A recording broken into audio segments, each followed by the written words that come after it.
Hello and welcome to Spread Book Joy, where today's video I'm going to be talking to you about the Widdershins Sisters trilogy from Michelle Harrison.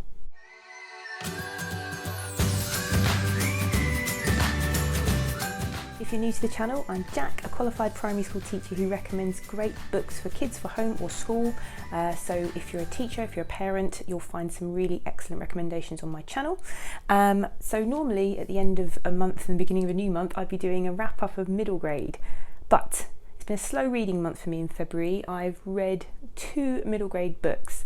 One of them I've already done a video on, which was Amari and the Night Brothers, which I'll put a card for up here so you can access the review of this 5-star excellent book if you want to have a look at that review.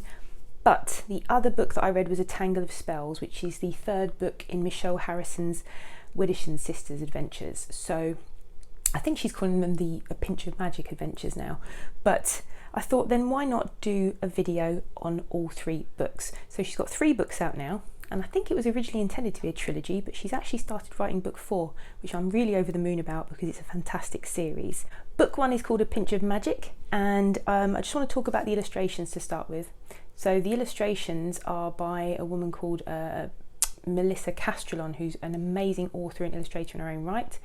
I have a really in-depth video on A Pinch of Magic, which I will link as well, which is written with sort of teachers in mind, but it's a really in-depth overview of this book, and in it I also make some polymer clay badges, so if you're interested in doing that, so I make them of the different elements of the story. But so it starts off, the first book, A Pinch of Magic, we meet the Widdershins sisters, and they're 3 sisters trapped by an ancient curse, and they discover that they live on the island of Crowstone. Actually, they live on the island of Crowstone. They live on Crowstone.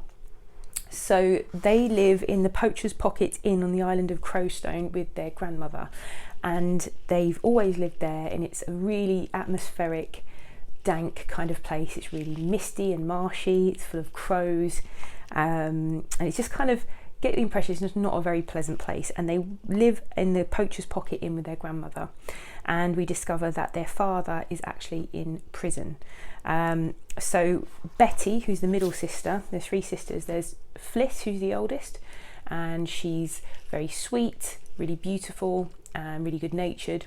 Then there's Betty, who's the middle sister, who is really adventurous and desperate to leave the island of Crowstone. She wants to go and explore and have adventures. And then you've got the youngest, who is Charlie. And on Halloween, the book starts on Halloween, lovely and atmospheric. Betty and Charlie are trying to sneak off the island onto the mainland to go trick-or-treating, to do something Halloweeny. And they're caught and brought back by their grandmother. And their grandmother reveals to them that actually they've got a family curse, and the curse is that they can't leave the island. I won't go into it too much, I don't want to do too many spoilers, but then she also reveals to them that alongside the curse they've each been given a magical object to guard and take care of. So she gives them these magical objects. So that's the first one, A Pinch of Magic, which is brilliant. I read this about 2 years ago, maybe a year and a half ago, and I love this edition. By the way, if you like these sprayed edges, some of the books I'm going to show you, one of them doesn't have sprayed edges, and that's because if you want the sprayed edges you have to buy the book from Waterstones in the UK, because they're Waterstones exclusive edition. So that's just a quick hint and tip there. So in the second book, A Sprinkle of Sorcery, they do actually get to leave Crowstone, and this one, even, I love the way the blurbs really make you want to read these books. 3 sisters with a magical secret and a race against time to find a place that exists only in fairy tales. So in A Sprinkle of Sorcery, they're in the Poacher's Pocket one evening, and they get into some trouble with a visitor. So the islands that they live on, I'll just show you them again. There's Crowstone, which is the island they live on, which is the main island of these, and these are called the Sorrow Isles. And next to it is Repent, which is the island where there's a prison, and the Crowstone Tower is part of the prison. There is Lament, which is where they bury people, that's where the sort of graveyard is. And there's Torment, which is where people are banished. And one night they're packing up the Poacher's Pocket for the evening, and they hear a bell ringing, and a bell ringing usually means someone has escaped from the prison or from the island where they get banished. And they find someone hiding in the yard of the Poacher's Pocket, and it takes them on an adventure which involves pirates and magical islands, and yeah, again, full of adventure, full of mystery. What I really love about these books is the relationship between the sisters. Each sister seems like a really fleshed out character, even though Betty's kind of, the middle sister Betty is the focus. So Fliss, I've mentioned before, is kind of older. She's the oldest, she's very beautiful, she's very sweet and gentle. Betty's, you know, very adventurous.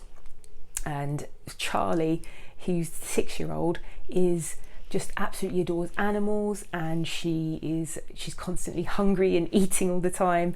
And yeah, they're really well fleshed out characters, and their grandmother is a force to be reckoned with. So yeah, but this one, I absolutely adored this. I read this really quickly, and unfortunately for me, I didn't get it from Waterstones, so this one hasn't got the sprayed edges that the other ones have, which is a bit sad. But look at these covers, they're just so beautiful. And so the latest book in the series, I was going to say it's the final book in the trilogy, is A Tangle of Spells, which I read this in February, and this is actually my favourite book so far. I think they just keep getting better and better. So they finally leave and move away from the island of Crowstone, and they move to a village called Pendlewick.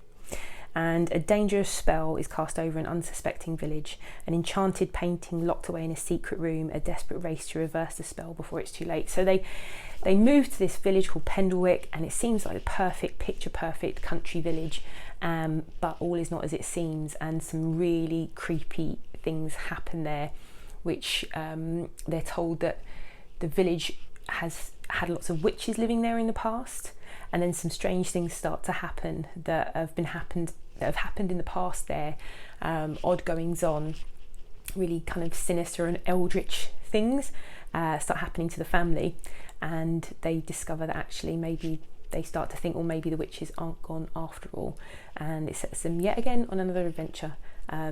And I loved it. And again, look, sprayed edges this time, so I think I might have to get the middle book and get some sprayed edges for that one. So yeah, I'm a bit funny about my aesthetics with my books, so I really feel like they don't quite match. But anyway, this is a fantastic series, middle grade series, so that's sort of children aged 9 up, but if you've got a really good reader, really kind of mature reader at 8 could read this.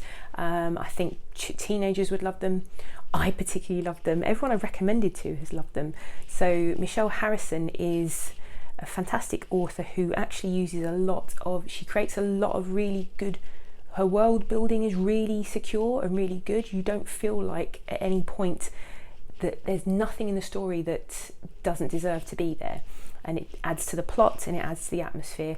And she's really excellent at making up sort of her own mythology, and I love that style of story. So the first story in particular, A Pinch of Magic, she has a parallel story running alongside it, where we keep flashing back to, or finding bits out about, as the girls find out about this thing that happened in the past that's caused their family to be cursed. So yeah, I love her style of writing. Can't recommend it highly enough. So if you like a really good fantasy series, if you like magic and you are interested in this series, I can't recommend it highly enough. Again, 5 stars for each of these books. If you like this video, please click like and subscribe to my channel. Please put a comment below if you enjoyed this, and I'd like to see, if you've read the books, let me know. I'd like to have a chat about them in the comments and see what you think about them as well. And hopefully I'll see you again soon. Bye.